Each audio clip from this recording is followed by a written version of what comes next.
Let's jump to this story from The Independent. Tucker Carlson turns it up. Ex-Fox News host blasts complicit president for backing Israel after attacks in Iran. They say the former Fox News host and MAGA figurehead rebuked Trump and the administration in his newsletter titled "This Could Be the Final Newsletter Before All-Out War." Quote, "Despite being complicit in the act of war, the president hopes last night's events will help his ongoing nuclear negotiations with Iran. While the American military may not have physically perpetrated the assault, years of funding and sending weapons to Israel, which Donald Trump has just bragged about on Truth Social, undeniably placed the U.S. at the center of last night's event." So we also have this tweet from Tucker where he's directly calling people out. He says, "The real divide isn't between people who support Israel and people who support Iran or the Palestinians. The real divide is between those who casually encourage violence and those who seek to prevent it. Between warmongers and peacemakers. Who are the warmongers? They would include anyone who is calling Donald Trump today to demand airstrikes and other direct U.S. military involvement in the war with Iran. On that list, Sean Hannity, Mark Levin, Rupert Murdoch, Ike Perlmutter, and Miriam Adelson. At some point, they will all have to answer for this, but you should know their names now." Here, Tucker. He was incensed, it seems. Well, I mean, where is it? They would any of the warmongers or the people that support American airstrikes. I'm telling you, the argument they're going to make against that is if we don't attack now, we're going to get attacked. It's just age-old rhetoric because you can't prove the argument. Well, yeah, I mean, but I don't feel like the United States is who's obligated to do the attacking. Now, granted, we are involved if we're helping to defend Israel, but still, like, and funding it. Right? Well, we're funding it through foreign aid, yeah, but I still don't feel like it's the United States' responsibility to do it. And I don't know why people are acting like we're obligated or like it's definitely going to be the United States or like this is going to expand into a broader war. I don't think that's going to happen. It's because we are, the American people we're basically the arms dealer for the liberal economic order. They created this military industrial complex throughout our system where we are now addicted to it. If we try to remove it, the militarism from our system, it falls apart. So they basically infected us with it. That doesn't answer why people expect the United States to be, to be obligated to engage in combat with Iran. We are the militant arm of the liberal economic order. This is a war against the liberal economic order and the Middle Eastern caliphate, basically, is what this fight is. And they're using the American force because they've created us to be the spearhead. Who's they? The liberal, the bankers, the middle, the What do you mean by that? What do you mean they? The Bank for International Settlements that's funding, the Federal Reserve that's funding our government. Oh, he means the Swiss. Bankers. Interesting. I think that the money is definitely. I still don't see how. Incentivizing it. I still don't see how any of this obligates the United States to take military action against Iran. Well, if it doesn't, nothing happens. So it's like, in Trump, we're not obligated, but Trump Israel's says not going to. No, Israel. Hey, Ian, Israel's not going to stop just because the United States isn't going to take military action. He literally said that many times. Yeah, we're like, so it's anyway. not. It's not. If the U.S. doesn't do it, then nothing happens. Israel's definitely going to continue this, and Iran is likely to continue attacking Israel for this. I don't know that they could if the U.S. isn't supporting their behavior. I don't think they could do an attack like this and survive. Why? Who, Israel? Yeah. I think the same thing. I think that if Israel, like I said, they're fighting so many fronts that if Israel were to fight Iran, I just don't believe Ben Shapiro when he says, "Oh, Israel can just take care of itself." Okay, sure, then show us because you attacked already, and we've already had to help intercept in the past. Who? Israel. They've taken care of themselves multiple times. They've been, yeah, but I mean, fought how long every have we single been country how long have we in the been Middle funding them? East? How long have we been funding them? Since the though? beginning. I mean, yeah, since the very beginning. Yeah, but that doesn't just because we've been giving them military aid doesn't mean that like it was the United States doing But I kind of have like a Matt Walsh take. If you're a country that can't defend yourself, then maybe you shouldn't exist. Does that include developing your own weapons? Because most countries don't actually have a significant military industrial complex infrastructure. Yeah, they buy them from other countries. It's like Russia, us in France. Yeah, us, France, Russia. There's some countries that do, but if buying or acquiring military arms from someone else means that you don't have the ability to stand, then there's only like 5 countries that can. I think the best headline out of all of them is that the largest gay parade event has been canceled in Tel Aviv since the war began. They're like, hey, sorry, guys, we're going to have to cancel pride parades everywhere because we're kind of in the middle of a war. Yeah, it's probably a good idea to be able to, get to your bunker in case of incoming missiles. I feel like an Israeli gay pride parade right after an Israeli attack on nuclear facilities in Iran is like an Islamic terrorist's wet dream. Like that is like so many birds with one stone.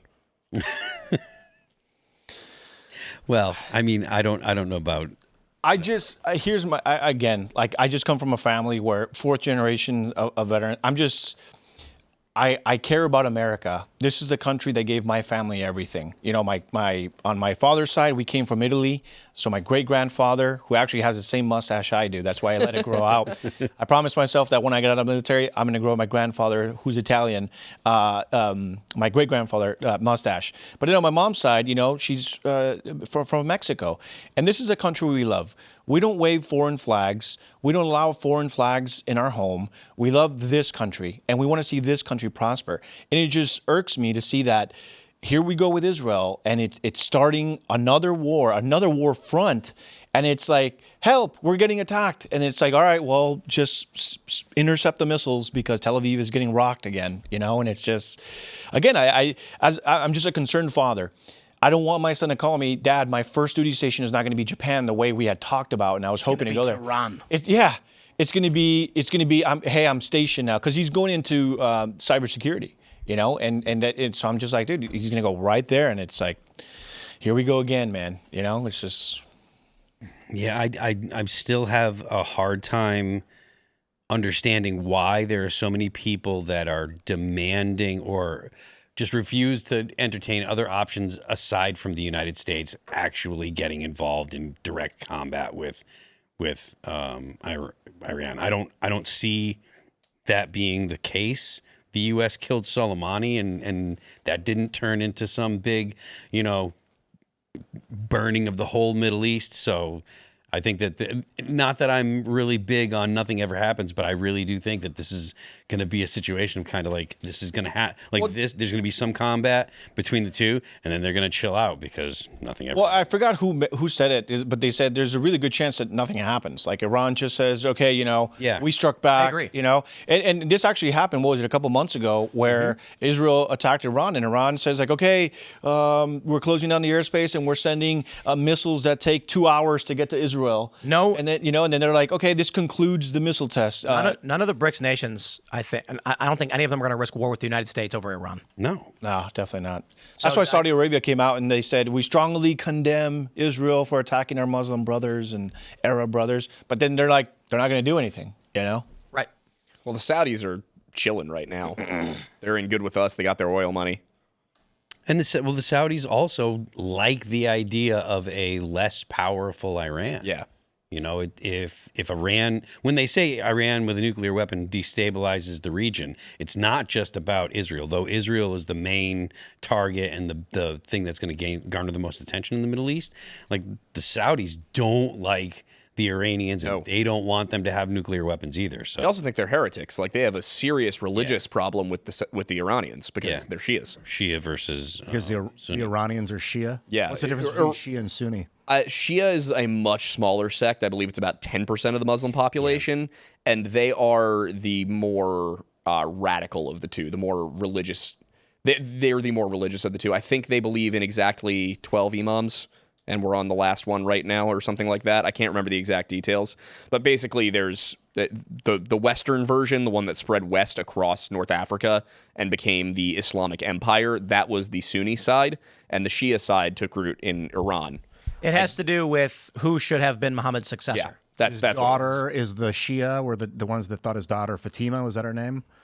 So the Shia was they wanted his cousin and son-in-law, and the Sunni believe Abu Bakr. Yeah, that was like his number 2 guy. Yeah. Was supposed to be the leader. Like I said earlier, basically spiritual succession versus lineal succession. Oh, bloodline versus spiritual right. Interesting.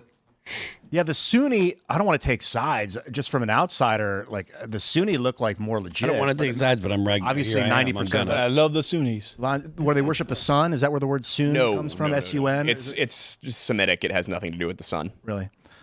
Okay. Yeah. And the majority of Muslims are Sunni. Shia is a small sect, and Iran likes to poke people in the eyes because they don't want to get along with anyone.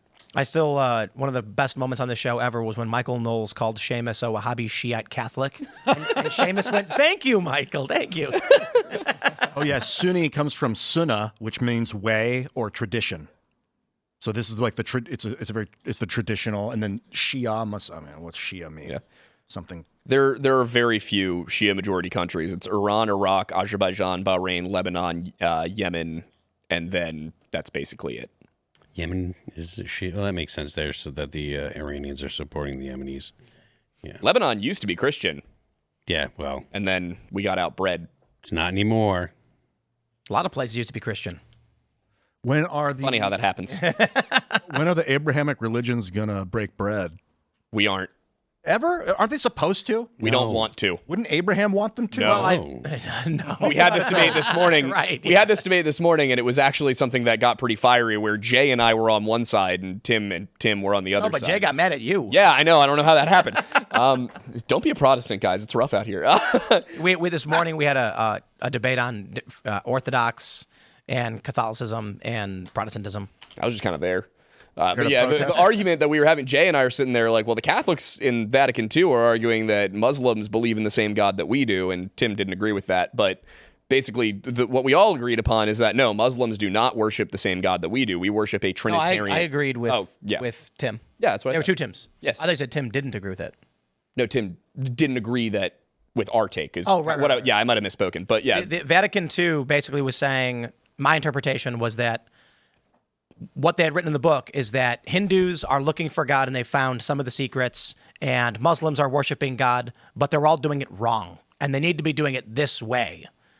And so I said, oh, yeah, I get that. it was more of a dogmatic contradiction argument than anything. But the point was that we all agreed Muslims do not worship the Christian God, at least not properly. They might be trying to, but they're not doing it. And in the same way, Christians worship a Trinitarian God. The Jews do not, and the Muslims do not. So neither of us, the Muslims would agree that we all do. Jews and Christians do not agree with each other on worshiping the same God. But we also look at it kind of as a, live and let live situation. Thanks for checking out this clip from Timcast IRL. Make sure to watch the show live Monday through Friday at 8 p.m. Subscribe to this channel, and we will see you all there.